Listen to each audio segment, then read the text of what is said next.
क्या आपने नोटिस किया है पिछले कुछ समय से गोल्ड के प्राइसेस डेली बेसिस पे गिर रहे हैं।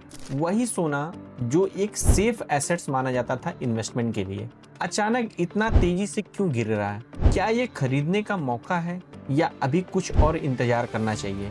आइए हम जानते हैं गोल्ड प्राइसेस के गिरने के 3 प्रमुख कारण, जिसकी वजह से गोल्ड के प्राइसेस कंटिन्यूअस बेसिस पे गिर रहे हैं। और अभी तक आपने चैनल को सब्सक्राइब नहीं किया है तो प्लीज सब्सक्राइब माय चैनल। पहला और सबसे बड़ा कारण ये है डॉलर का मजबूत होना। जब दुनिया में इन्वेस्टर के अंदर एक डर का माहौल आता है तो वो अपने मनी को सेफ जगह इन्वेस्ट करना चाहते हैं, और वो सेफ एसेट्स 2 होते हैं, एक डॉलर और दूसरा गोल्ड। और इस समय जो इन्वेस्टर हैं वो अपने गोल्ड को सेल करके उस पैसे को डॉलर में इन्वेस्ट कर रहे हैं, क्योंकि उनको ये लग रहा है कि यूएस इकोनॉमी स्टेबल और ग्रोइंग दिख रही है, जिसकी वजह से गोल्ड के प्राइसेस फॉल हो रहे हैं और डॉलर के प्राइसेस ऊपर जा रहे हैं। क्योंकि गोल्ड और डॉलर के बीच एक रिवर्स रिलेशन होता है। अगर गोल्ड नीचे गया तो उसके अपोजिट डॉलर ऊपर जाएगा, अगर डॉलर नीचे आएगा उसके अगेंस्ट गोल्ड ऊपर जाता है। और दूसरा सबसे बड़ा रीजन है रसिया ने अपना बहुत बड़ा स्टॉक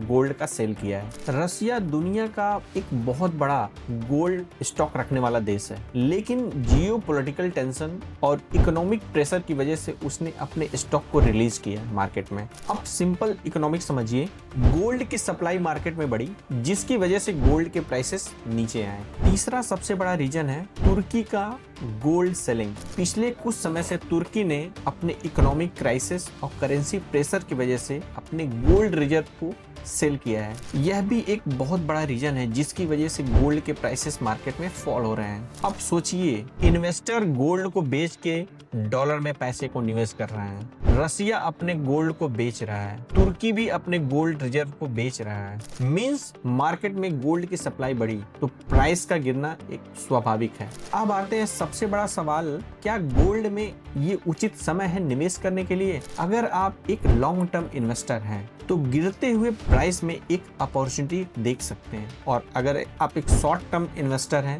अभी भी मार्केट में एक वॉलेटिलिटी बन सकती है। इसलिए ब्लाइंडली आप निवेश ना कीजिए, प्रॉपर रिसर्च करने के बाद ही निवेश कीजिए। और अगर आपको फाइनेंस से रिलेटेड डीप इनसाइड नॉलेज चाहिए तो हमारे चैनल को सब्सक्राइब कीजिए। धन्यवाद।